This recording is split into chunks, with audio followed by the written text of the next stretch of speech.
Eu tinha levado muito tempo para arrancá-la de seu esconderijo. Desconfiara que alguém andava escutando eu me exercitar no pátio, mas levara quase 2 onzenas para vislumbrá-la. Ao ver que estava semi-morta de fome, passara a levar qualquer comida que conseguisse tirar do rancho e deixá-la para ela. Mesmo assim, outra onzena se passara até Áurea se juntar a mim no telhado enquanto eu me exercitava no alaúde. Nos últimos dias, ela até começara a falar. Eu esperava que fosse taciturna e desconfiada, mas nada poderia estar mais longe da verdade. Áurea tinha um olhar vivo e era entusiástica. Embora eu não conseguisse deixar de lembrar de mim mesmo em Tarbian ao vê-la, havia pouca semelhança real.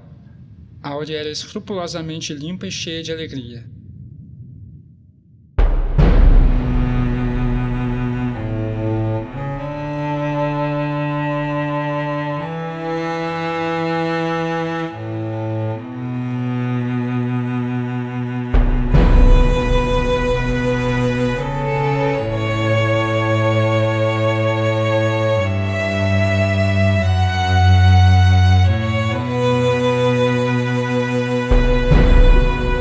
Vocês estão ouvindo o 20º episódio dos Quatro Cantos, o podcast de releitura da Crônica do Matador do Rei do Patrick Rothfuss. No episódio de hoje, que se chama A Fadinha da Lua, a gente vai comentar os capítulos de 53 a 55 do Nome do Vento. Eu sou Arthur Maia e estão aqui comigo a Júlia Neves. Oi, pessoal, tudo bem? A Rayane Molinário. Oi, gente, tudo bem? Eu queria dizer mais uma vez que eu achei esse título espetacular. Eu não sei quando vocês vão ouvir isso, provavelmente daqui 2 semanas, mas esse título veio no auge do Big Brother. Então, eu quase botei Fadinha Sensata, mas daí eu preferi ficar pelo livro. O Eric Alves. E aí, pessoal, tudo bem com vocês? E o Bruno Amorim. Bom dia, boa tarde, boa noite, pessoal. Tudo tranquilo? Além da gente estar gravando ele no auge do Big Brother Brasil, a gente também está gravando ele no meio da quarentena. Então, a gente recebeu nessa última semana aí um retorno bem legal de uma pessoa que nos agradeceu por estar fazendo companhia durante a quarentena, né? E é bom pra gente também, né? Porque, enfim, a gente tem muito tempo mesmo. E não se esqueçam que se vocês estão gostando do podcast, se vocês querem contribuir, além de o fato de vocês participarem conosco já ser, né, uma baita contribuição e responderem, mandarem comentários, essas coisas todas, mas vocês também podem apoiar o projeto no Catarse. Nós temos 3 apoiadores assinantes, que a gente gostaria de agradecer, o Lucas Queiroz, o Paulo Felipe Alves e a Tainá Bustamante.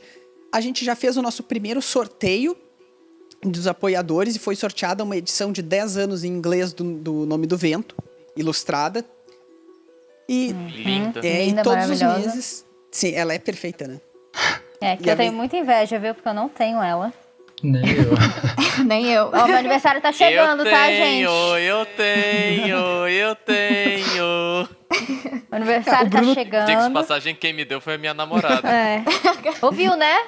O Bruno tem, mas não te avisar. adianta muito durante a quarentena, né, Julia? Exatamente. O Bruno tem? Eu acho que não escutei. Não, vocês não escutaram, gente. Eu tenho, tá?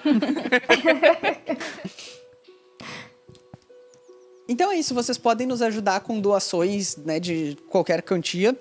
E dependendo da quantia também vocês recebem recompensas automáticas só pela participação mesmo. Mas vocês também participam do nosso sorteio mensal de apoiadores.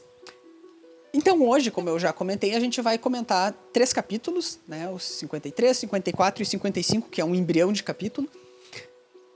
Eles estão bem divididos em 2 partes. Quando a gente terminou o nosso episódio anterior, ele termina com aquele gancho do Kvof perguntando pro Will e pro Simon sobre a eólica, né? E nesses capítulos, então, o Kvof vai introduzir a eólica, mas a gente vai ter uma pausa durante esse capítulo 53 ainda pra gente conhecer mais uma das personagens, não só mais importantes, como também mais... não sei como... Misteriosas. Linda, maravilhosa. Também. Marcante, uma das pessoas... Tudo de bom. Personagens que mais engaja as pessoas, né? Ela é favorita de muita gente. Como o Bruno demonstrou agora. E pra quem não sabe também, a Ori, que a gente vai comentar daqui a pouquinho mais, ela é a protagonista de uma novela publicada pelo Patrick Rothfuss, se não me engano em 2013, 14... Acho que é Eu acho que é 13. 2013, que se chama A Música do Silêncio. Ela tá publicada no Brasil pela Arqueiro, mesma editora que publicou a saga principal. E a gente eventualmente vai comentar também a Música do Silêncio, provavelmente quando a gente terminar os 2 livros ou alguma coisa assim. Até porque até lá não deve sair o terceiro, É. então. Se sair quando a gente terminar o terceiro, a gente vai pra... Mas então tá, vamos começar do começo, né? Esse capítulo 53, ele se chama Círculos Lentos. Toda essa primeira parte dele, ele tem mais ou menos uma página e um pouquinho, uma página e um parágrafo, explicando, usando o gancho do capítulo anterior, explicando o que é a eólica. Primeira coisa que ele vai dizer é que é na eólica onde nossa tão esperada personagem aguarda nos bastidores. Eu já comentei isso nas sessões de spoilers aqui do podcast, mas eu acho que agora, para quem pode não estar acompanhando a sessão de spoilers, né? É bom eu retomar. Vocês lembram que lá no capítulo 6, que isso a gente comentou no nosso episódio 2, o cronista fala sobre uma mulher, e aí o Kvolf fica brabo, ele explode uma garrafinha de vinho de morango, etc. E alguns episódios atrás também, a gente num dos interlúdios, o Kvolf diz que ele vai preparar o palco para trazer, então, essa personagem mulher para a história, né? Sim. E aí, logo depois que o Kvolf diz, então, que essa personagem vai aparecer, ele também diz que ele tem que contar os eventos que levaram ele até Ymri, blá, blá, blá. Só que poucos capítulos depois disso, o Kvolf, de fato, vai para Ymri, mas ele não vai para Eólica. Ele vai pedir um empréstimo para Devi. Sim. Né? Então existem pessoas que dizem, então essa personagem aqui é a Devi.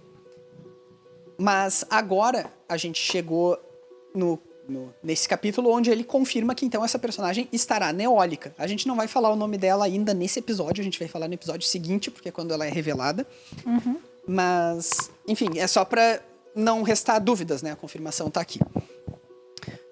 Então o Kvolf nos apresenta a Eólica, que é esse... Como é que se chama isso? É uma taverna? Taberna, isso aí. É a palavra que me faltou, obrigado. Ela é uma...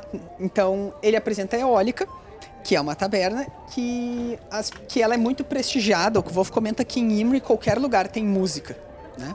Mas na Eólica são os melhores músicos, as pessoas pagam pra tocar ao invés de ser o contrário. E se tu ganhar, né, se tu impressionar as pessoas lá, tu ganha uma gaitinha de prata, uma gaita de tubos de prata pequenininha, que é a marca de que tu foi um artista que pode tocar na Eólica quando quiser. Em outros Então, lugares o também. Kvolf- Em outros lugares também. Abre portas, Porque tu ganha prestígio, né? Isso, fica meio que famoso. E, entre outras coisas, uma das grandes vantagens de ser bem reconhecido na Eólica é que tem muitas pessoas ricas e influentes lá, inclusive mecenas, que são pessoas que patrocinam artistas.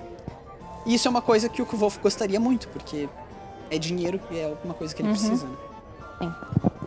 Desde o capítulo 3. Gente. Bom, a gente tem uma quebra no capítulo a partir daí, então primeiro tem essa introdução explicando o que é eólica, e aí a gente corta para uma conversa entre o Kvolf e o Simon. Né? Eles estão conversando exatamente naquele lugar que a gente já comentou, que o Kvolf fica na Praça do Mastro, né? Sim. E o Simon comenta que tem alunos que estão comentando escutar um barulho estranho no Magno, que é o lugar onde o Kvolf vai tocar o alaúde dele, mas também é o lugar onde ele ouviu um barulho esquisito. Sim. Né? Então a gente fica com essa dúvida aqui, de quem será que o Simon...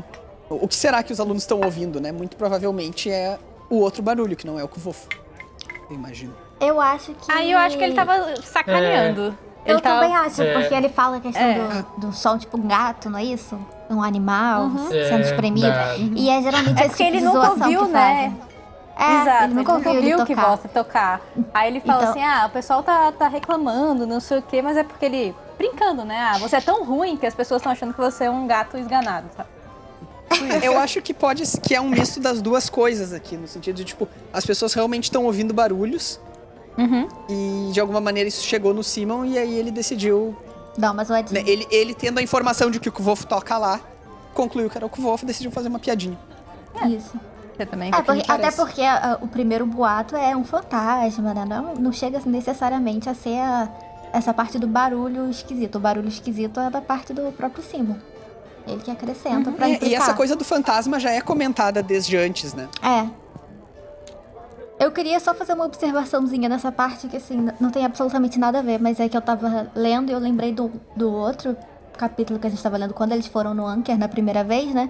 Que a gente até comentou a relação do Willen com a menina que tava servindo. E aí, nesse trechinho, eles comentam que ele saiu com uma menina que ele conheceu lá. E eu fiquei pensando se não é a mesma personagem, né? Porque não teve outra relação. Pelo menos a gente não ficou sabendo de nenhuma outra relação de ele com outra personagem. Não tem nada Eu não demais sei se ele nisso. necessariamente... Não tem nada demais nisso. Eu não sei se ele chamou saiu com atenção ela ou se ele foi até lá... perdão. atrás dela, né? Eu pelo que eu entendi aqui, ó... fora lançar olhares enamorados.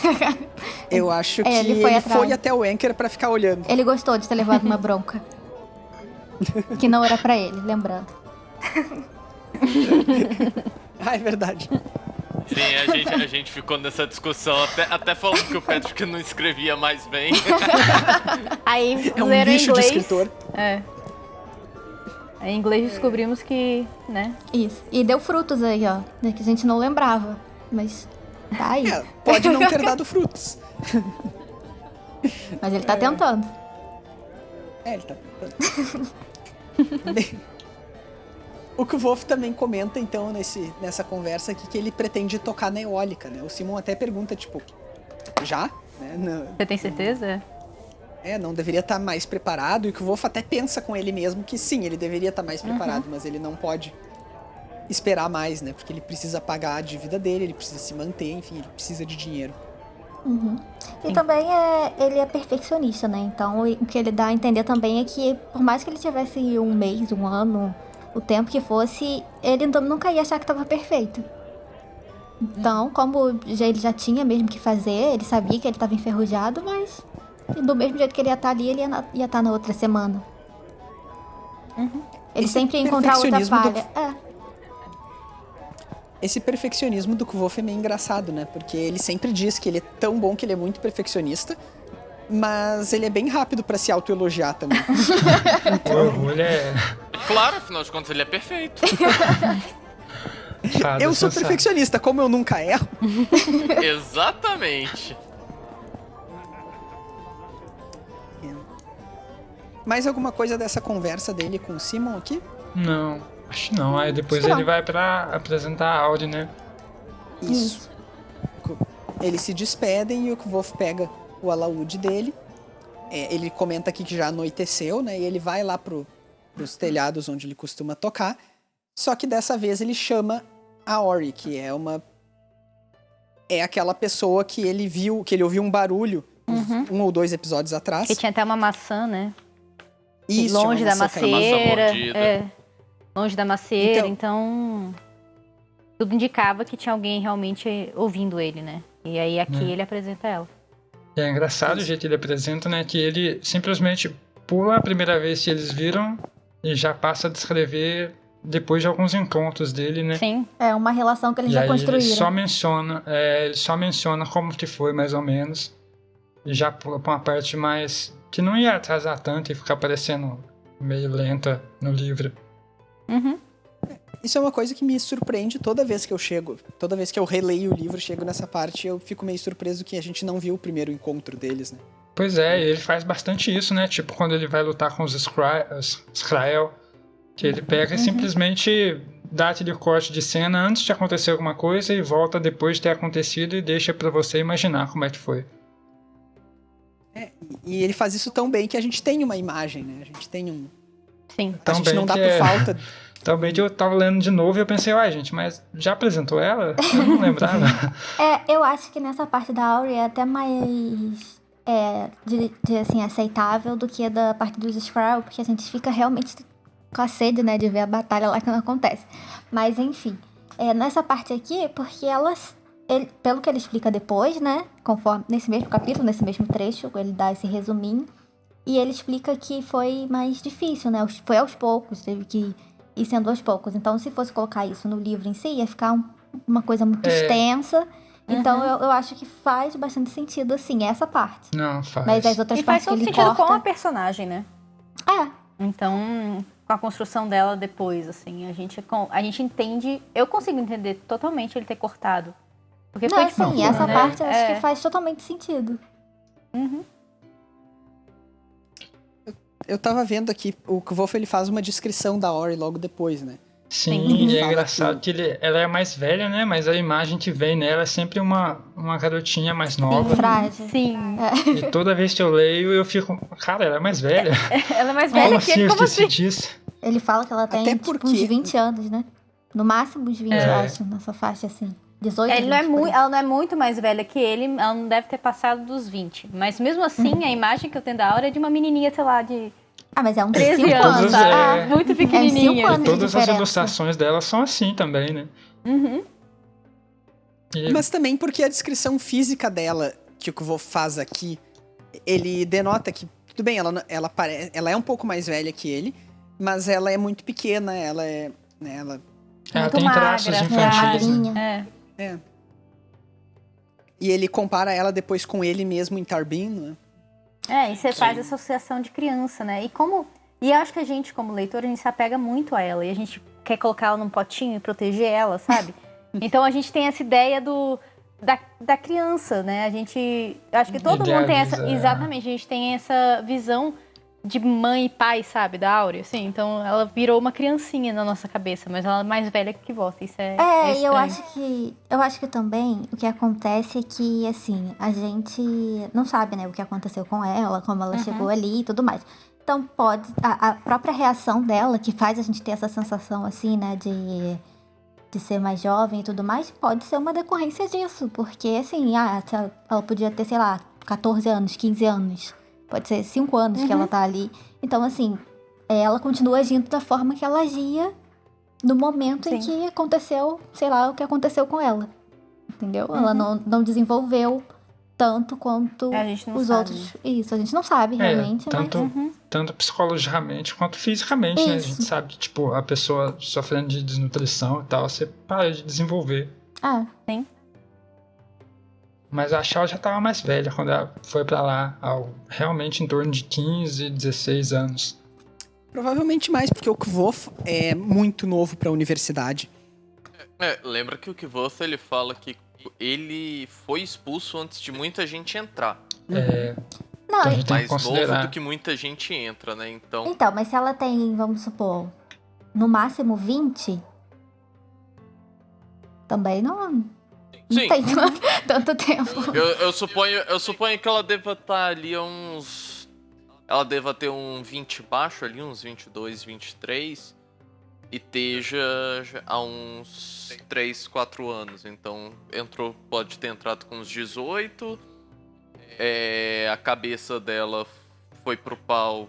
Não sei o que causou ela a estar ali com uns 20. E aí ela tá em uns 3 anos. Sim. Poderia ser. Realmente a cabeça dela pode ser ainda mais nova, né? Porque você imagina todo o trauma que ela pode ter sofrido, que pode ter feito ela se retrair e tal. Toda A aquela Ori não se história. comporta como uma pessoa sem de... querer. A Ori, ela não se comporta como uma pessoa de... Seja qual for, nem a idade que ela tem, nem a idade que ela foi pra lá. Ela se comporta Sim. como alguém Mais bem novo. mais nova, né? Sim. Exatamente.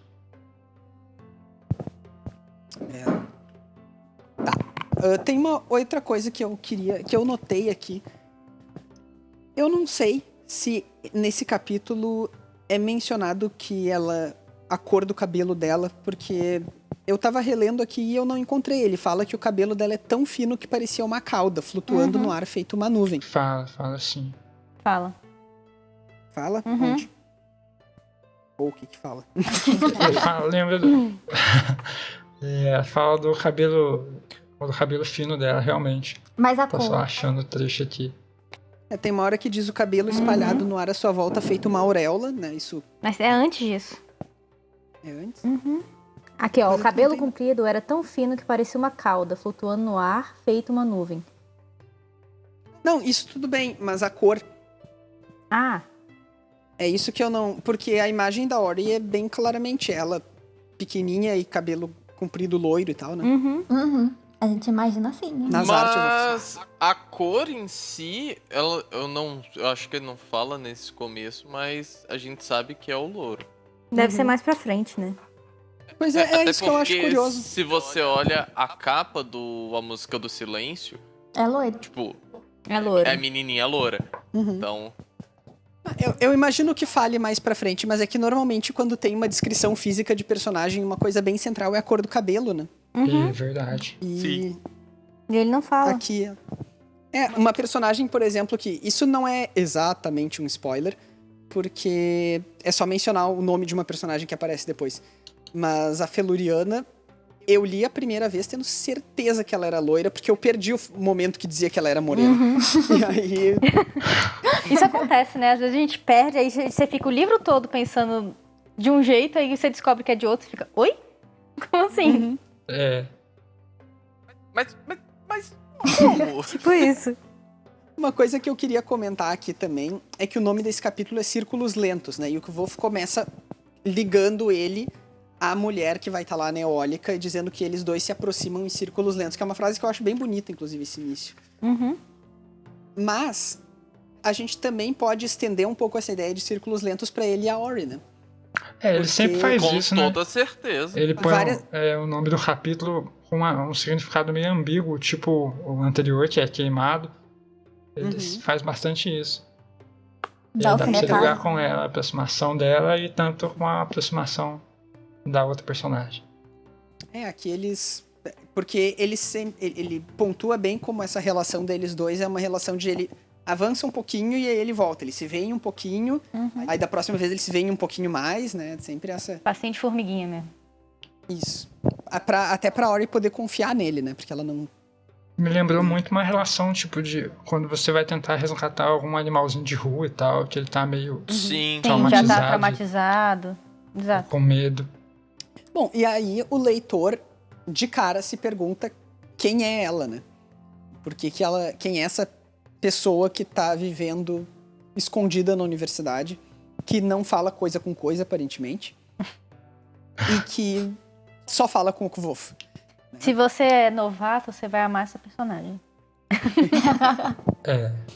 É só o que eu falo. Ela... O próprio Kvolf levanta uma teoria de cara, assim, que será que ela é uma aluna que enlouqueceu e foi lá pro Aluadouro, né? Eu Em acho- que é uma coisa bastante provável. Fale. Não, eu ia falar que eu acho interessante, não sei na versão em inglês, mas eu imagino que sim. Que ele não fala luadouro, ele fala refúgio mesmo, que é a mesma forma como o Elodin apresentou a ele.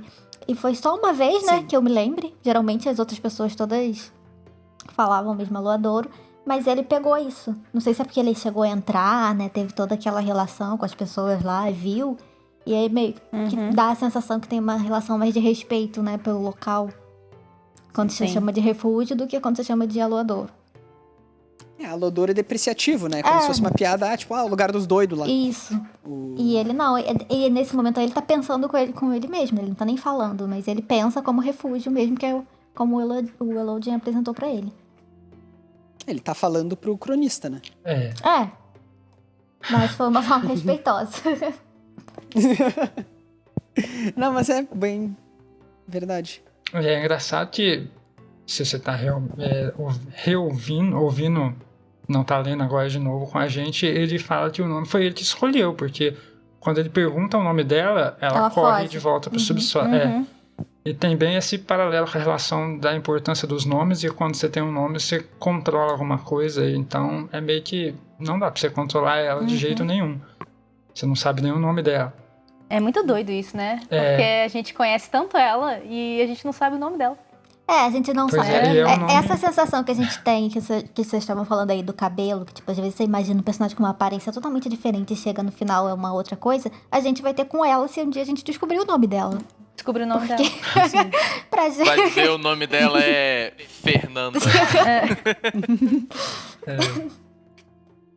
E isso também blinda um pouco ela do fato do Kvolf ouvir falar dela. No sentido de, por exemplo, vamos supor que ela foi pra lá, sei lá, 1 ano atrás, tá? É só uma data arbitrária, assim.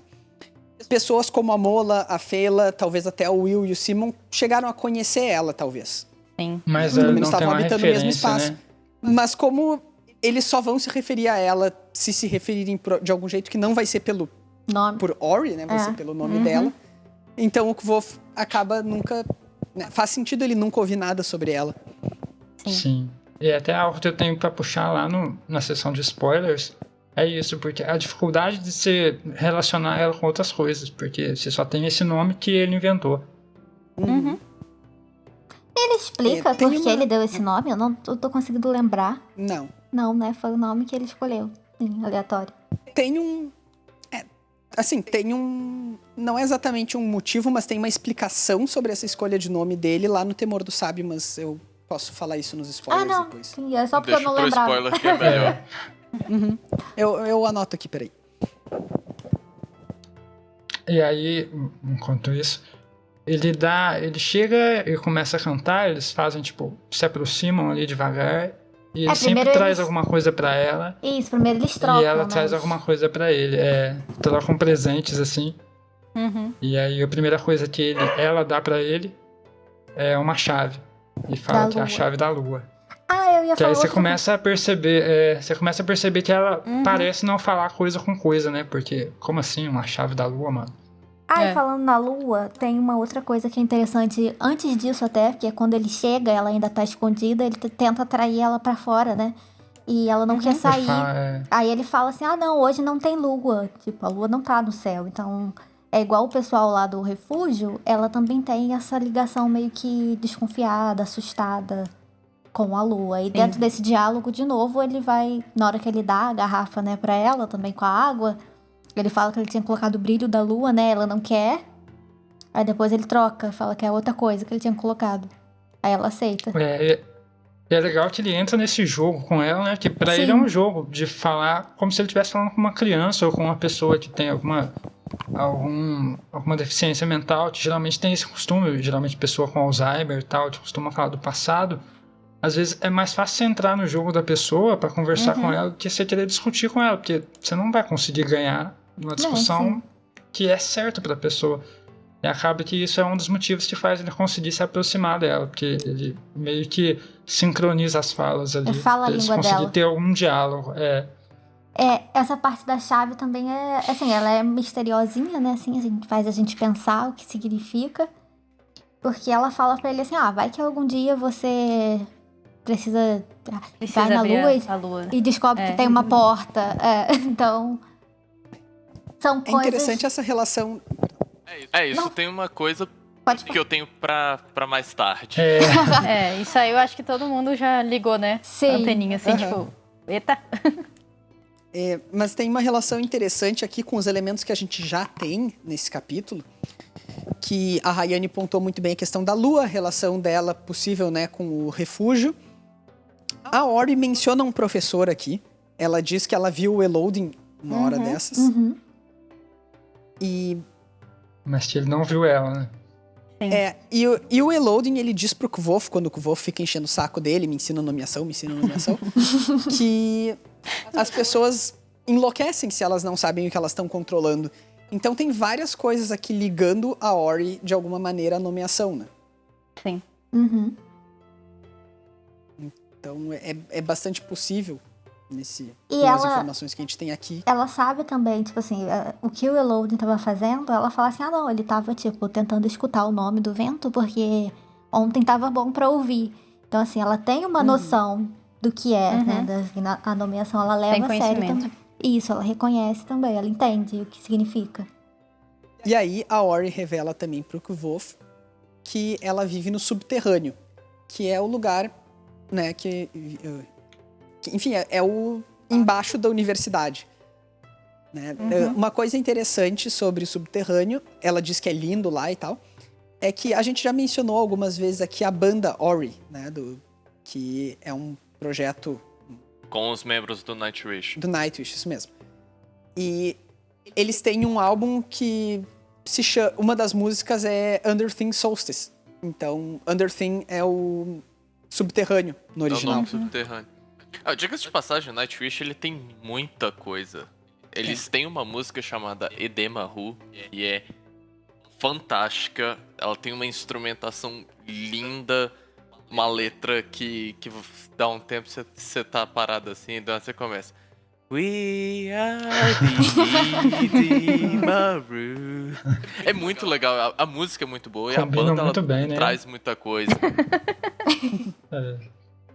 E uma coisa legal de se mencionar, igual o Arthur estava falando aí, que o subterrâneo, ele é bem traduzido para subterrâneo, mas ele não é uma rede de esgoto, como a gente realmente... Como eu pensei da primeira vez que a gente lê, Sim. parece, só mora nos canos ali e tal. Mas não, é realmente... A Aura pendurada nos Porque canos. Eu imaginei algo tipo Tartaruga Ninja, sabe? Auri é o basilisco da universidade, tá ligado? Na primeira vez que você tá lendo, eu imaginava realmente desse jeito. Mas depois que você vai lendo, você percebe que, na verdade, tem várias salas ali, coisas de prédios antigos que foram meio que construídos por cima, e foi descendo. Eu meio que mudei um pouco a minha concepção, digamos assim, sobre o subterrâneo ao ler o livro da Auri, que ela dá muito mais detalhe sobre as construções e aquilo que existe no subterrâneo. Sim. E, tipo assim, isso não é nenhum spoiler nem nada. Você descobre que o subterrâneo é uma rede de construções ao qual, basicamente, a universidade se construiu em cima. Ele até fala isso quando ele vê a universidade a primeira vez, né? Da diferença dos prédios e como eles foram se construindo em Sim. cima do outro. Mas é porque, às vezes, você tá lendo ali a primeira vez e se associa a palavra aos outros significados dela mais comuns. Então você vê Com mais. toda certeza. Mas que, na verdade, não. O significado ainda tá ali, só que é menos usual, mas serve. Não é que é menos usual, mas é o que você vê menos em histórias.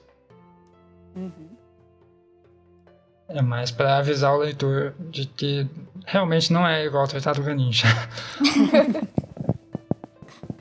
O que é uma pena. Ô, Auri ali, ó, com o Mestre Splinter, uma pizzazinha, ó, pá! Pois é, o Kvolf podia levar pizza pra ela. Oh, E o capítulo termina, então, com a Auri, tipo, dizendo, tá, Kvolf, agora toca pra mim aí. Ele tá com a Laúde, né, e chega de daí o enrolar. capítulo... Né? E aí o capítulo, então, termina com ele dizendo que ele não poderia esperar um público mais entusiasmado que ela. Muito fofo. Vocês têm mais alguma coisa do capítulo 53? Acho que não. Acho que não. Não. Então vamos pro maior capítulo aqui, porque ele é super longo. Capítulo 54, Um Lugar para Incendiar. Esse capítulo começa com o Kvolf, o William e o Simon chegando na eólica, né? E aí, quando eles estão, tipo, no caminho ali, eles estão passando pela Ponte de Pedra e tal. É curioso porque aqui em Porto Alegre tem um monumento tombado que se chama Ponte de Pedra. Mas ele passou muito tempo fechado, porque, enfim, ele estava sendo reformado e nunca era, mas agora eu acho que ele tá pronto. Tá, eles estão chegando, eles estão indo em direção à eólica, passando pela ponte ali que cruza o rio Omefe. E o Will e o Simon mencionam o marionetista, né? Eles falam, tipo, alguém vem passando um bocado de tempo com o marionetista. E aí o Kvolf fica tipo, pô, quem é esse cara? Vocês falam dele o tempo todo. E ele fala quando o William começa a analisar o Kvolf, né? O jeito que ele tá andando. Ele começa a fazer as reflexões de por que ele anda daquele jeito. Que aí ele menciona o marionetista e faz você pensar que realmente é alguém que consegue ler as pessoas assim. Bom, o Kvolf pede pra conhecer ele e os dois dizem que não tem como, porque ele passa a maior parte do tempo no arquivo. Né? Ele não pode ir lá, né? Legal que ele nem tenta, nem que o Simon nem termina a frase, né? Ele fala, tipo, ele passa quase o tempo todo no arquivo. Seria difícil apresentá-lo a ele, já que, né? Você sabe. Ele não diz pro Kvolf, não lembra o Kvolf em É um palavras. assunto delicado, tá tá? banido. Não vamos chegar até aí.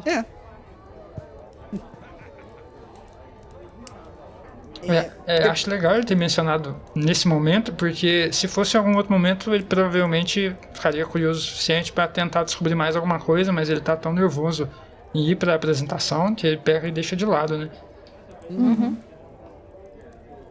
Por falar em nervoso pra apresentação, o William diz pra ele cuspir pra dar sorte. E aí o Kvolf diz que ele quase fala que sorte não tem nada a ver com isso. Mas daí ele não fala e ele dá uma cuspidinha mesmo. Né? Foi simpático, Não custa nada né? tentar também, Não né? custa nada, né? Eu interpretei de outro jeito até. Como se ele, tipo, não custa Sarcasmo, nada eu garantir né? sorte aqui. Eu imaginei que fosse algo mais como sarcasmo, que ele pega e fala que engole aquela frase e em vez de falar ela, ele engospe a frase pela ponte. Na minha interpretação é assim. Tudo bem que ele é super orgulhoso mesmo, mas como ele tá muito tenso, né? Não é ele que vai rejeitar uma oportunidade ajuda, fácil né? de sorte, assim. É tipo, eu não acredito em azar, mas eu também não vou passar embaixo dessa escada. Mal não vai fazer, né? Dar uma tipo isso. cuspidinha do lado da ponte, o que é que custa? Então eles chegam na eólica, eles têm que pagar uma iota, né? Isso. Isso. Pra entrar. É uma iota pra entrar. Sim, pra competir ele tem que pagar um talento de prata, né? Então ele tem que pagar uma iota, todo mundo paga uma iota pra entrar, e aí ele brinca com o cara que tá na entrada, assim, do tipo, ele diz que se chama Deok, e aí o Kvolf diz que Deok significa beber. Então, que ele pode pagar uma bebida pra ele alguma hora. E o Deok diz, tipo, eu aceitaria. Logo depois, o Simon comenta com o Kvolf que o Deok é um dos donos do estabelecimento e que ele odeia quando músicos tentam. Então, fornar assim. Puxar o Puxar saco saco. dele. Puxar o saco, Mas por algum motivo muito estranho, ele pareceu gostar do Kvolf e não se importou com a oferta, né? Acho que foi uma coisa muito inocente dele também, e ele deve ter percebido isso, sabe? Tipo, você sabe quando eu imagino, né? Ele deve saber quando o músico tá puxando o saco dele ou quando alguém tá sendo simpático, sabe? Então, pode ser isso. Uma coisa que eu acho, fiquei me perguntando em que idioma que Deok significa beber. Uma pergunta. Provavelmente em Seattle, que o Kvolf sabe um pouco, mas... Uma Eu não bela sei se pergunta. fala, quando descreve ele, eu não lembro como se descreve ele, mas ele é bronzeado, né? Ele fala que ele é bronzeado, então talvez seja, que é algo que remete muito a essa cultura Seattle, tipo, dos viajantes que ele viajou pra universidade e tal. Eu acho que ele só menciona que ele chega, que é muito alto, né? Forte e tudo mais. Ele fala que tinha pelo menos 1,95 m de altura, era musculoso e intensamente bronzeado. Pode ser que ele seja de Seod, mas também pode ser que o nome só seja um nome com algum significado em outra língua, e aí o Kvolf faz essa piadinha ou o que for, né? Enfim. Ele gostou. O importante é isso.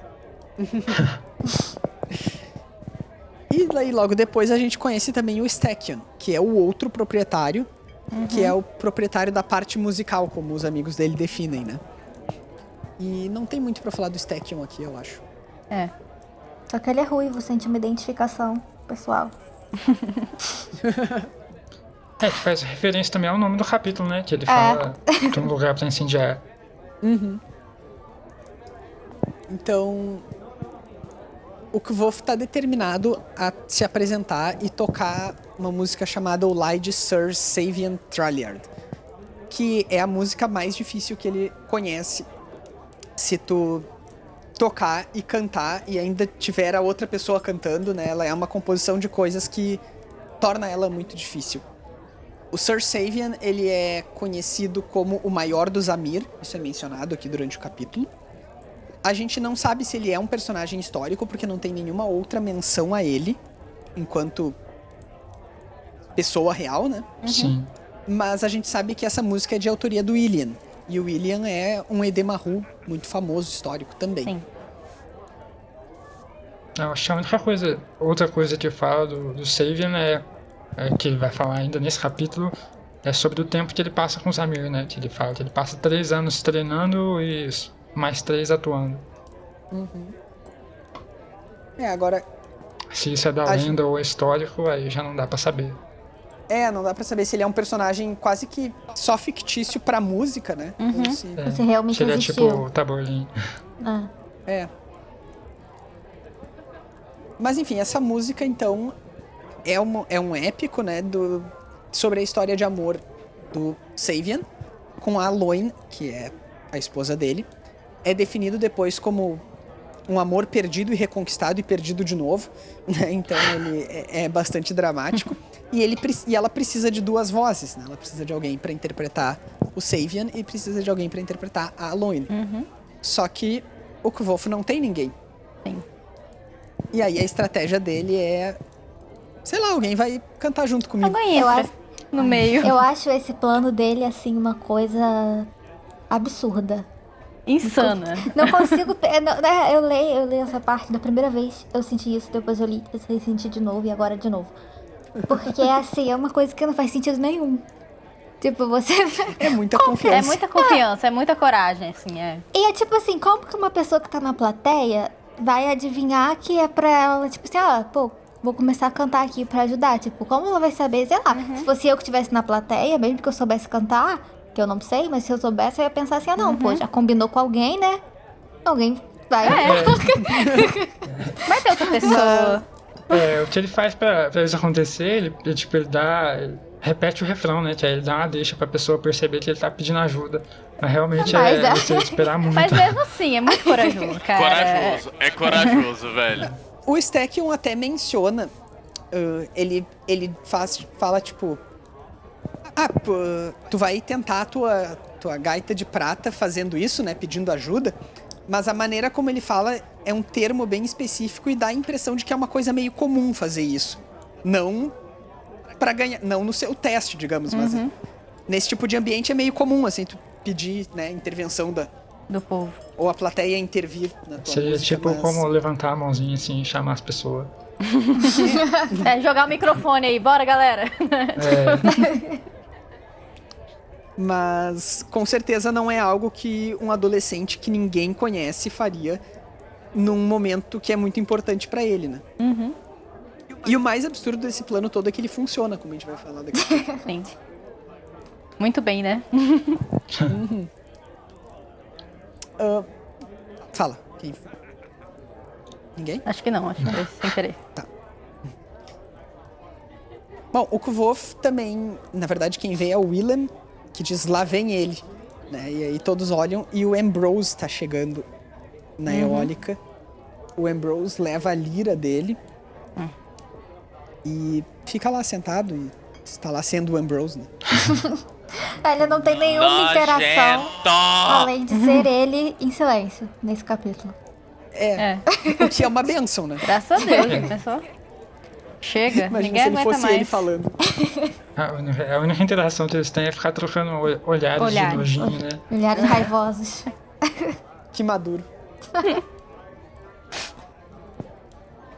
Bem, logo depois disso, então, começa... Fala. Não, só que você falou que maduro, eu fiquei pensando assim, porque o Ambrose, ele é mais velho, né?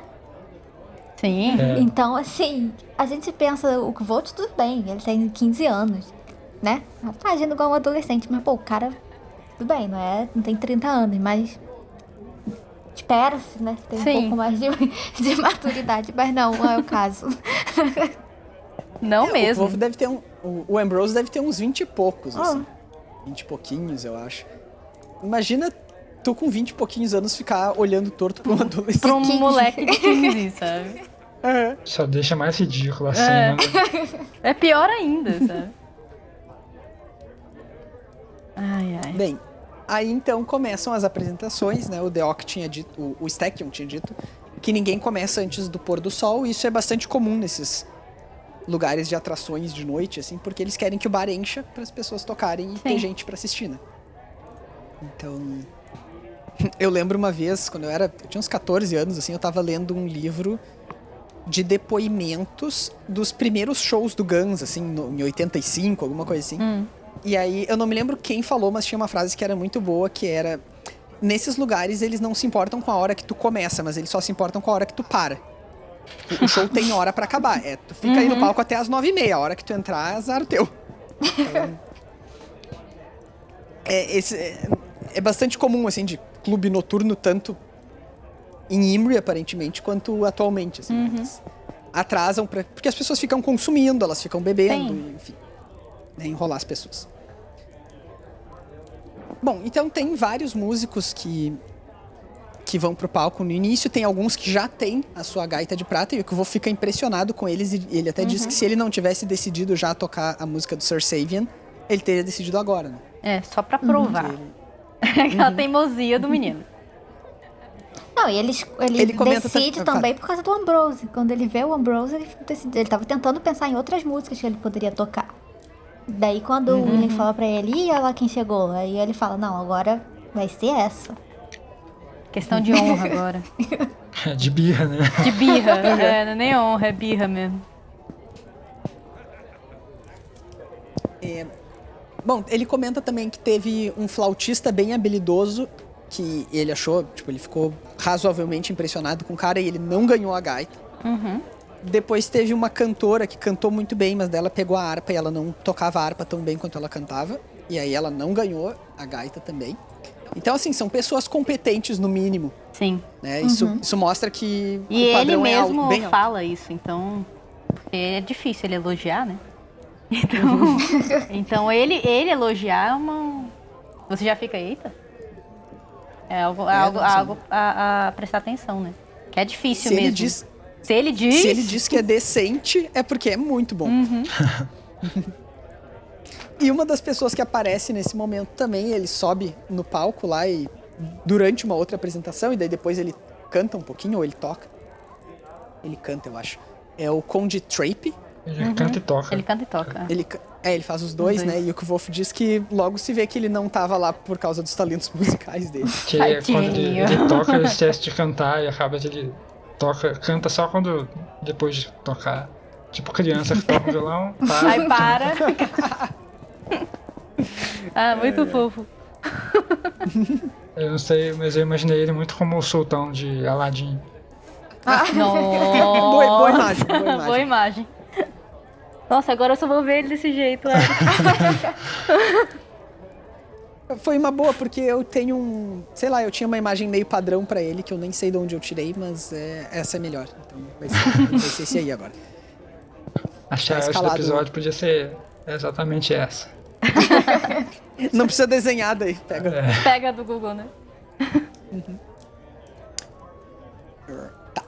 Bem, ele é um conde, portanto uma pessoa muito rica e bastante prestigiada, e as pessoas super aplaudem ele, gostam dele. E especialmente porque ele é mecenas de bastante gente, né? Ele financia muitos artistas, então é evidente que todo mundo vai aplaudir ele. Sim. Eu acho que é também porque ele tem ciência de que ele é ruim. Ele vai mesmo só pra zoar, se divertir, e aí todo mundo acaba entrando na onda e se diverte junto Ele com ele. é aquele cara simpático que conquista, sabe, o local. Ele ri dele mesmo e, todo mundo, as pessoas riem. Exato. Todo mundo gosta dele, não tem o que não gostar. E aí... É aquele amigo que... Exato. Bom, e então depois dessa sessão de apresentações aí, o Kvof decide logo depois do Conde que é a vez dele, né? É aquele negócio assim, sabe quando você vai apresentar na escola? E aí um grupo não vai muito bem, aí você fala, vamos agora, porque a expectativa tá lá embaixo, sabe? É tipo isso. Dá aquele rompante de coragem, né? Eu vou agora, porque a expectativa tá lá embaixo. Então deu ruim pro Não, outro. assim, eu não vou ser pior, sabe? Então, assim, mesmo que alguém ache... Eles estão traumatizados o suficiente. Que horror.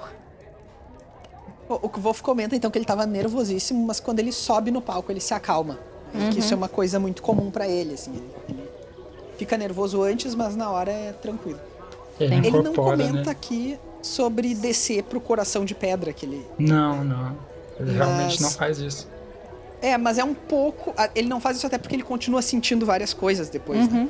Mas é só habilidade de atuação, né? É mais ou menos essa lógica, que é uma prática que ele já tem, né? De se manter calmo e racional no momento de... E é engraçado essa parte de... Todo o episódio, todo o capítulo, desde o começo até aqui, é focado em descrever principalmente a ansiedade dele de tocar, e então fica Ele descreve toda hora que ele tá suando e tal. Quando ele vai subir, ele fala: nossa, o estojo do meu alaúde é velho, as pessoas vão reparar, ele tá quebrado e tal. E aí realmente dá aquele rompante de coragem dele. Ele sobe lá pra tocar. E aí, a partir daí, o ritmo do capítulo começa a ficar bem mais rápido. Que aí você fica ansioso pra continuar lendo e ver tocando e tal. E não fica aquela agonia de acompanhar a ansiedade dele. Nossa, eu relendo isso, eu acho que essa é a minha terceira leitura inteira do livro, mas esses capítulos eu já li, acho que pelo menos mais uma vez, e todas as vezes eu me arrepio quando ele tá tocando. Sim. Não, cara, é lindo. É lindo, é uma das Muito partes mais. Eu acho que é uma das partes preferidas de muita gente, né? É essa. É muito mais animado que, tipo, muita luta de anime. Não é? Com certeza. É aquele arrepio de luta de anime, realmente. Bom, então o Wolf sobe lá, ele tá calmo, ele começa a dar expectativa pra plateia, né? Ele fala que ele dedilha uns acordes primeiro, antes de... Parando palco. O menino sabe, entendeu? É isso que eu ia falar. Eu acho que é porque ali também, quando ele pisa ali, ele tá no ambiente dele, né? Que é o que ele nasceu fazendo, praticamente. Então, ali pra ele tá no espaço natural, tá dominando ali. Tanto que até quando ele vai lá no... falar que ele queria ser o próximo, né? O próprio Coisa fala pra ele que... então você sabe mesmo ler o público, né? Porque realmente agora eles estão preparados pra uma música desse nível e tudo mais. Então, assim, é uma coisa que ele já tem também como artista. Na criação que ele teve e tudo mais. Então, quando ele sobe no palco, é o lugar dele. Ali ele tá fazendo o que ele sabe fazer mesmo. Ele sabe que ele sabe fazer. E aquilo que a gente voltou, né? Ele é o perfeccionista que se acha perfeito, então tá tranquilo. Não, e eu acho também que aquele negócio assim, sabe aquela expectativa quando você vê um negócio diferente, porque é um menino, né, de 15 anos, todo assim, mal vestido, o alaúde todo ferrado, e você fala assim, cara, esse menino vai tentar realmente, sabe, a gaita, e aí você fica... Eu acho que ele sabia, claro, ele sabia disso. E ele fica tipo, eu vou estender, isso, né? Exatamente, vou estender isso aqui um tempinho pra ficar ainda mais aquele murmurinho de, cara, é verdade isso, não sei o que, blá blá blá, né? Então, ele sabe, ele tá totalmente em controle do público ali. Isso. Ele até estende mais isso, né? Isso. Quando ele canta o primeiro verso sem tocar. Ele vê isso porque assim, ele sabe, além dele ser um músico, ele também é um ator, então... Ele sabe exatamente o que ele tá representando ali. Como usar a imagem dele ali naquele momento. E ele faz isso muito bem. Sim, o menino não é bobo, não. Bom, então, quando chega no momento em que ele precisaria da sua Aloin, ele fica em silêncio, aí ele repete o refrão, e aí na tentativa, né, de que alguém... Ele dá uns segundos, assim, de... Agora vai. E aí, quando ele meio que desiste, aí vem. Né? E alguém canta e ele diz que a voz dela era linda e... Eu tô procurando aqui. Achei que o Arthur tava emocionado. Eu tô demais. E como cantamos? A voz dela era prata líquida, a minha uma resposta em eco. Savian cantava versos sólidos e potentes, qual galhos de um carvalho antigo como a pedra. Alone, por sua vez, era um rouxinol, movendo-se em círculos velozes em torno dos galhos orgulhosos. Círculos velozes, não em círculos lentos. Né? Pra dar aquele contraste, né? Exatamente. Das duas personagens. E acaba que esse capítulo inteiro é igual a montanha-russa, né? Porque o capítulo, no começo dele, subindo e aquela lentidão e criando expectativa, e aí ele começa a tocar e desce a montanha-russa, e a corda dele estoura e ele começa a descrever de novo a ansiedade dele. De até finalmente subir o morrinho de novo e depois descer.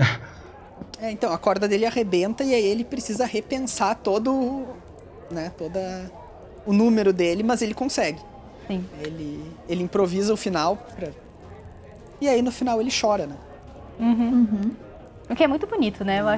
Eu acho muito bonito ele se emocionar no final. E ele diz que ele chora não pela música...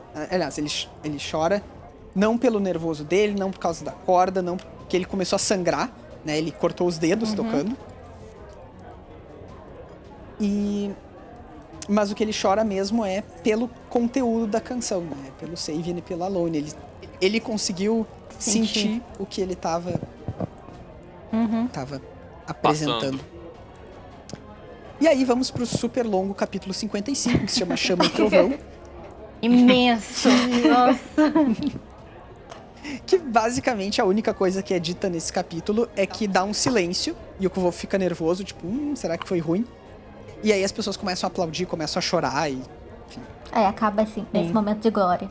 E só voltando quando ele começa a chorar no finalzinho da música, não foi uma coisa que ele planejou, mas eu fico imaginando assim, pro público que tava assistindo, como que não deve ter sido essa cena, né? Porque subiu aquele garoto todo esfarrapado lá, esquisitinho, que eles nunca tinham visto. Aí depois ele começou a tocar super bem e tudo mais. Fez essa jogada arriscada de esperar alguém cantar, cantou. Então assim, ele envolveu totalmente o público. E aí, tipo, do nada... Conseguiu encontrar alguém também que Conseguiu, sabia a letra, que cantava cantou muito bem. E então, assim, o público tava naquele envolvimento, e aí, de repente, arrebentou a corda, daqui a pouco, e você continua vendo o garoto lá tocando, que ele continuou tocando, e a mão sangrando. Então, você consegue imaginar essa cena, assim? Tipo, você tá no público, Né? Num palco, vendo uma coisa assim acontecendo. Eu acho que é uma imagem muito muito doido. forte, assim... E dá pra gente visualizar de uma forma muito, muito concreta, assim. E entender o público. Que ele ficou em choque e depois teve a explosão que vem no outro capítulo. Ficou muito parecendo uma cena daqueles programas de auditório, tipo The Voice, que aparece uma pessoa nada a ver e dá um showzão. Sabe a O Kvolf é a Susan Boyle. Exatamente, eu ia falar isso.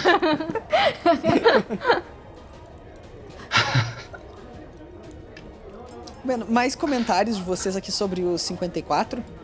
Não. Não, acho que não. Muito bem, então agora se vocês não querem receber spoilers, seja do Nome do Vento, do Temor do Sábio, do Livro da Auri, do Conto do Bast, ou do Old Holy, ou declarações avulsas do Patrick Rothfuss, parem de nos ouvir agora, né, e terminem de ler tudo e daí voltem. Mas... Então agora a gente tá... Oi? Será que alguém faz mesmo isso? Não. Nunca saberemos, a não ser que alguém mande uma mensagem, ou seja, mandar mensagem pra nós se vocês fazem isso. Isso mesmo. Mas talvez a pessoa que faça isso já tenha dado pause agora. E aí ela só vai descobrir isso depois que ela ler tudo e voltar, então. Na próxima a gente Enfim, fala antes. Próximo capítulo. Bom, então agora estamos liberados para comentários com spoilers desses 3 capítulos que a gente começou. Eu acho que o primeiro e o mais óbvio deles é que, sim, estamos falando da Dena, né, desde o início. Ela vai reaparecer no nosso próximo episódio já. E toda a dinâmica de círculos lentos que o Kvolf menciona é a dinâmica dele com ela, né? E é muito semelhante ao que ele faz com a Auri, né? Que ele sabe também que tem um limite até onde ele pode ir, até onde ele pode como atrair pra não afastar, pra ela não fugir. Tem a questão do nome também, porque assim, tipo, o nome que ela deu pra ele é Dena, mas a gente nem sabe se esse é o nome dela de verdade também. A diferença é que é o nome que ela deu, não foi ele que deu, como é o caso da Auri, mas é uma situação muito parecida das duas. Sim. Bom, a Auri, esses paralelos dela com a Dena, eles são bem fortes, talvez, porque são 2 pessoas que importam muito pro Kvolf, né? Ele tem um cuidado muito especial com elas. Muito mais do que ele tem com outras pessoas que ele já gosta, como, sei lá, o Willan, o Simon. Sim. São... Ele não precisa ter o um cuidado não né? é um... Eu acho que é porque ele se vê muito nela, sabe? Nas 2, né? É diferente. Bem, então, falando na Auri, então, como a gente já estava falando, o que eu ia te dizer, Rayane, é que no Temor do Sábio, não é uma explicação do porquê esse nome, mas o Kvolf diz que ele, tipo, eu inventei esse nome aí. E aí o Elodin fica muito impressionado e é quando convida ele para estudar nomeação. Sim. Sim. É uma coisa que você tá vendo também, parece, tipo, é o nome que só ele usa. O Elodin não chama ela de Auri. Não. Ele não, Ele usa não esse nome. chama, ele não tem nome pra ela, Exatamente. Ele não fala. E isso é estranho, né? Ele não ter... Sim. Porque assim, se ela era conhecida, como a gente estava comentando antes, né? Se outras pessoas pudessem conhecer ela, provavelmente ele conhecia ela antes disso tudo. Mas ele fica meio surpreso com... Ele pergunta pro Kvof, tipo, o Kvof fala a Ori, e daí ele fala, como é que tu chamou ela? Uhum. Então, eu acho que tem uma possibilidade do Elodin saber Sim. que esse é o nome, né? Eu vi uma teoria uma vez muito legal de que o fato dele cuidar dela, do Elodin tentar cuidar da Auri, e ao mesmo tempo ele aceitar o Kvoth como aluno, é porque ambos são porque não são dois. Os três são nomeadores. E tipo assim, a Auri ficou louca por conta dos poderes de nomeação dela. E o Kvoth é aceito exatamente porque ele consegue entender o nome das coisas e falar eles. Que é quando ele fala o nome da Feloriana e domina ela por completo. É quando ele acerta o nome da Auri e tudo isso vai aos poucos. Vai A mostrando teoria que que ele é aos poucos capaz, você né? vai mostrando isso. Ele fala o nome do vento pra fazer no Adenri, fazer aquele ritual dele. Então, ele é bom com isso. E por isso que ele acerta esse nome dela e o Elodin quer trabalhar com ele. Sim, não, justamente o Elodin, ele... Tanto que ele rejeita o Kvof várias vezes, mas quando ele vê que ele conseguiu escutar, digamos, o nome da Ori, né? E ele nem se dá conta, ele diz, tipo, é um nome que eu inventei. É aí que as coisas mudam, e daí é que ele vai estudar Só que não. Tem até uma teoria sobre o nome dela, que Auri é muito parecido com Ariel, que em inglês deve se pronunciar igual, parecido com ela, que é uma princesa também da lenda e que ele menciona quando no Temor do Sábio, no capítulo 2, quando o aprendiz de ferreiro tá lá, que ele chega e convida ele pra ficar, ele fala que ele vai contar a verdadeira história da princesa Ariel. E tem esse paralelo. Isso é do caramba. Agora, uma coisa que eu acho legal da Auri são os presentes dela. Sim. Cada presente puxa alguma coisa e cada um tem as suas teorias, né? Nesse episódio, por exemplo, a gente tem a chave pra lua. Sim. Que é a teoria exatamente que é pra caixa que o cara lá, que eu sempre esqueço o nome, guardou o nome da lua. O Jax. Yax. Sim. Yax, isso. Que o Yax guarda o nome da lua. Então ela teria essa chave pra ele. Sim, a gente sabendo, lendo depois, a gente vê que ela realmente escuta as coisas. Então o que ela fala não é sem sentido. Então, Não, realmente, cada coisa que ela fala. é Tipo uma assim, chave. às vezes é uma ideia por alto. O Tipo, ela significado não vai pode entregar a ser chave e falar, abstrato. essa é a chave que guarda o nome da lua. É a chave pra lua. Então, tipo assim, você ainda tem que pescar um pouco, mas eu tava vendo isso, achei Pode a ser. teoria muito legal. Eu não lembro todos os presentes que ela dá. Não. Mas cada presente, tem uma teoria que cada presente Tem vai associando a uma coisa da história. Que é muito legal. Eu acho que vale bastante a pena a gente ir acompanhando os presentes dela. Sim. Com Porque certeza. cada vez que eles aparecerem, a gente... Até porque, se eu não me engano, a história da Lua já foi contada? Não, é Não. no Temor do Sábio. Não. Não Temor foi, do mas Sábio. é que o que eu tava falando exatamente. antes. A gente tem, já nessa parte mesmo, sem a história da Lua, já tem uma ligação muito forte, assim, subliminar com a questão da Lua. Pra eles que são nomeadores. Sim. Sim. O Aluador e tal. Mas é porque eu não lembrava se ela já tinha comentado exatamente pra aí ficar mais, digamos assim, fácil ou não. Que é exatamente um pouco do que ele quer, né? Deixar complicado esse negócio de você entender que, caraca, a chave que ele então falou lá no nome do vento é que ele tá me dizendo agora. Realmente é o que faz as teorias ser difícil de montar, né? Porque é muito distante Sim. uma coisa da outra e são várias teorias.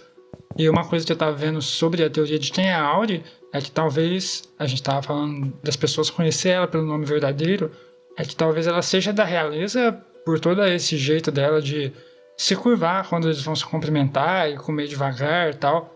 E é até mencionado uma moça que o Ambrose tem contato antes, lá no 41, mais ou menos, 42, quando ele salva a fila dele, do Ambrose, eles mencionam uma outra menina chamada Tabata, foi traduzida como Tabata, que ela simplesmente sumiu e ninguém mais falou dela. Então tem Deixa eu essa, voltar aí, peraí.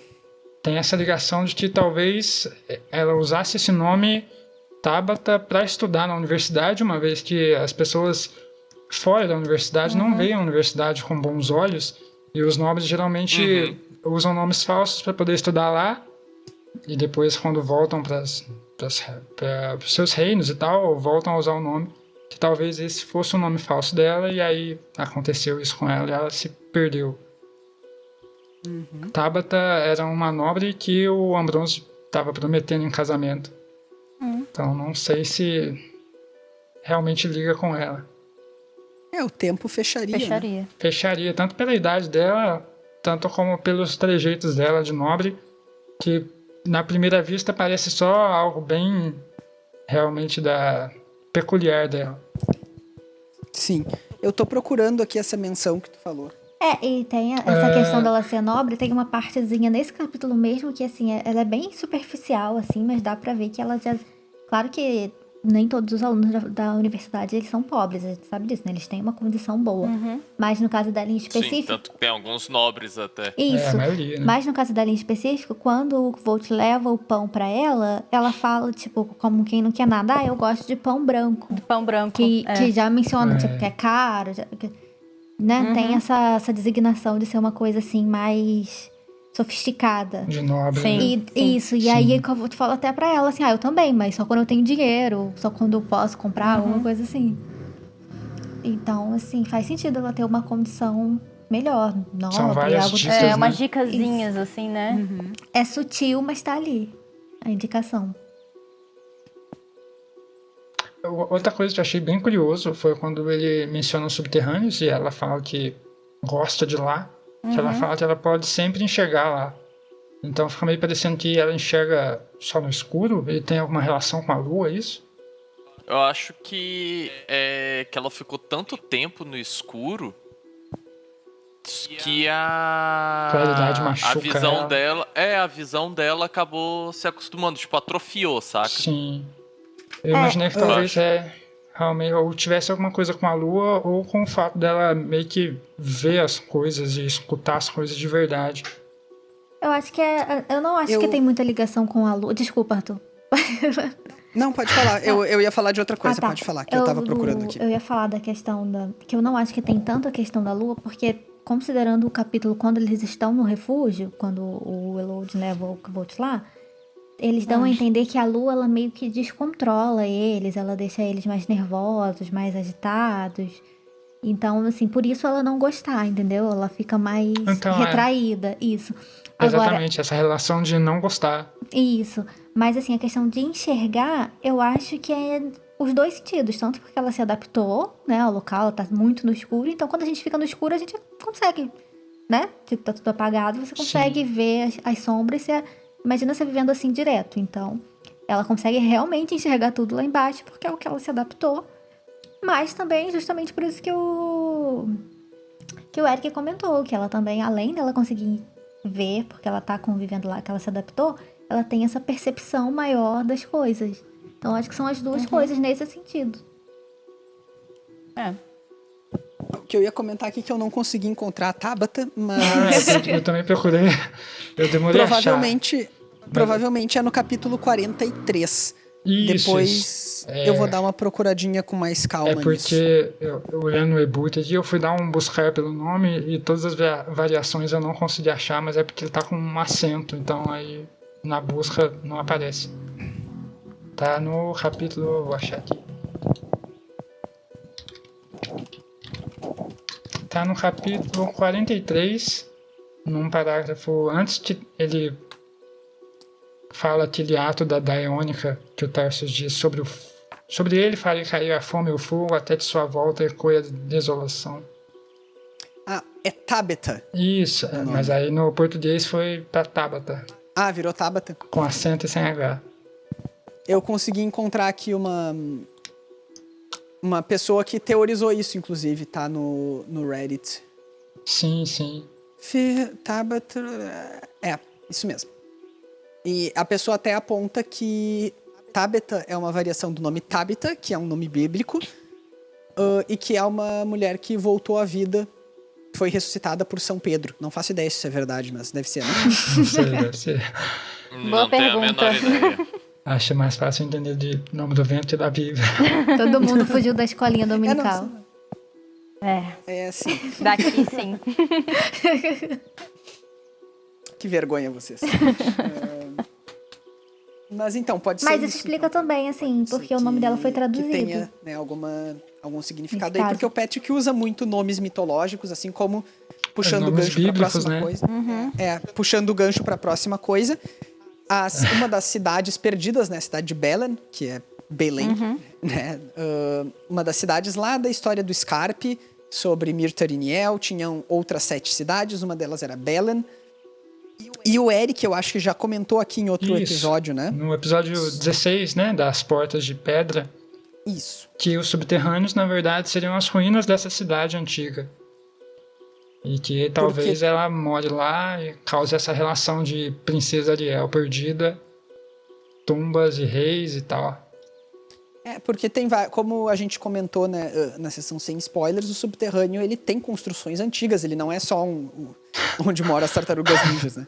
Mas como é que o endereço da universidade, ele também é uma palavra semelhante a Belen, né? Que é o que o Eric comenta lá no episódio 16. Então... Que é o que gera essa teoria de que seria construída ali, que quando ele vai endereçar uma carta para um bronze, né, fazendo aquela brincadeira, ele coloca o endereço da universidade e uma palavra parecida com Belen. E o Elodin fala também pro Kvolf que a universidade ela é construída em cima de uma universidade mais antiga. Então, existe alguma coisa lá embaixo, né? E tudo aponta para que seja, de fato, uma dessas cidades. Sim. Mas é como o Bruno falou, são tão longes as referências para você ligar que essas 2 cenas, por exemplo, são do Temor do Sábio.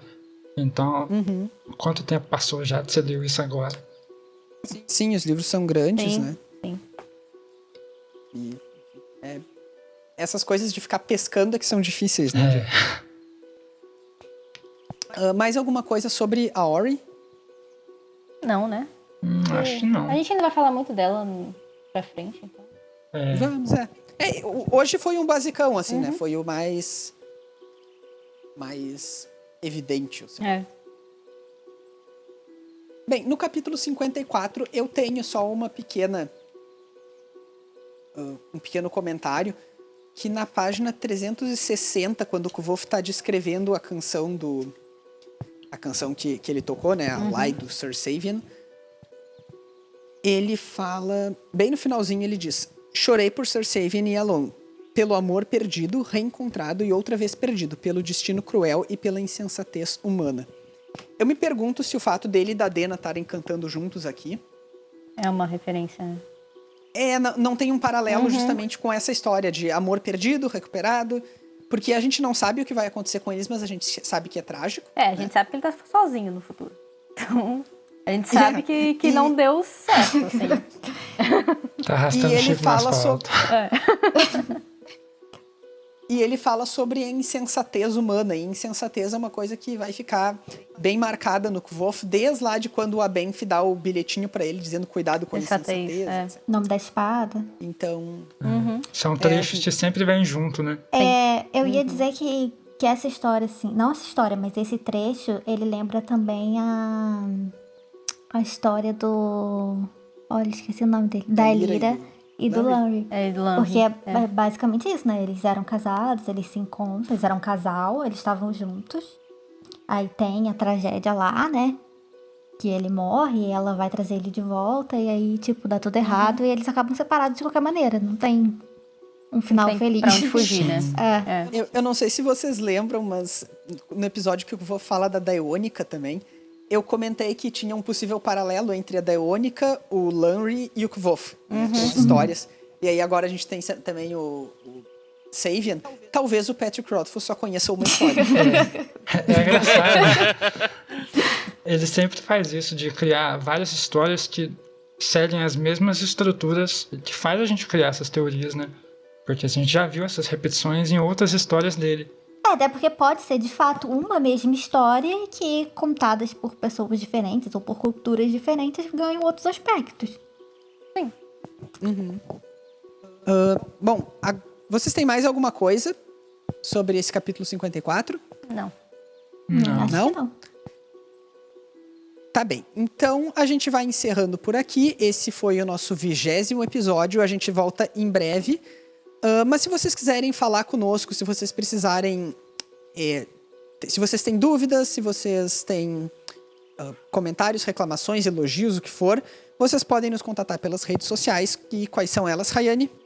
Vocês podem estar encontrando a gente lá no Facebook, na página Os Quatro Cantos, no Twitter também, que é Os Quatro Numeral Cantos, no Instagram, que também é com numeral, é Quatro Cantos, né, Eric? Eu sempre confundo, gente, o Instagram. Podcast Os Quatro Cantos com o 4 numeral. Isso, e o 4 numeral. Então, só no Twitter e no Instagram que tem o 4 numeral. E no Instagram tem o podcast na frente, no Twitter não. O nosso e-mail, que é podcast Os Quatro Cantos, tudo por extenso, @gmail.com. E vocês podem estar ouvindo a gente em todas as plataformas que vocês já conhecem, que é no Spotify, no SoundCloud, no Apple iTunes. Podcast, que a gente está agora, no iTunes, enfim, vários outros aplicativos que a gente sempre coloca lá nos posts bem descrito para vocês. Às vezes dá esse branco aqui que a gente não consegue lembrar na hora, porque a gente não é organizado, não anota as coisas. A gente que eu digo eu, tá? E é isso, eu queria também, como sempre, agradecer a vocês. A gente já fez esse agradecimento no começo, mas agradecer de novo, porque vocês estão comentando bastante, interagindo bastante com a gente também, que tá nesse período de quarentena. Então tá todo mundo já meio que de saco cheio, mas tá sendo bom pra gente ter esse retorno e ver o que a gente pode melhorar, o que a gente pode estar buscando. E vocês estão sempre sugerindo coisas, comentando mesmo, ou só incentivando a gente, e que é muito legal, é muito bom, a gente valoriza muito isso. E é só isso mesmo, continuem, se tiverem dicas, curiosidades, alguma teoria que vocês tenham desses capítulos que a gente comentou hoje, que abre um leque muito grande pra gente, né, teorizar demais. É muita coisa, então, né? Então, assim, a gente tá aberto pra que vocês mandarem, a gente Vai ficar melhor, vocês. vai ficar pra ouvir melhor. vocês. Então, assim, fiquem à vontade. É isso. Gostamos de comentário, gente. Adoramos. Até quando são críticas a gente gosta também. Sim, é até bom. É bom porque a gente sempre tem o que melhorar. E às vezes quando vem uma crítica e a única coisa que a gente pode dizer é concordo. Mas, então tá, gente. Muito obrigado. A gente volta em breve com o nosso 21º episódio, no qual a gente vai discutir os capítulos 56 e 57. A gente vai terminar essa cena da eólica. Certo? Então, até mais. Tchau, gente. Até a Até. próxima. Tchau, gente. Tchau. Até.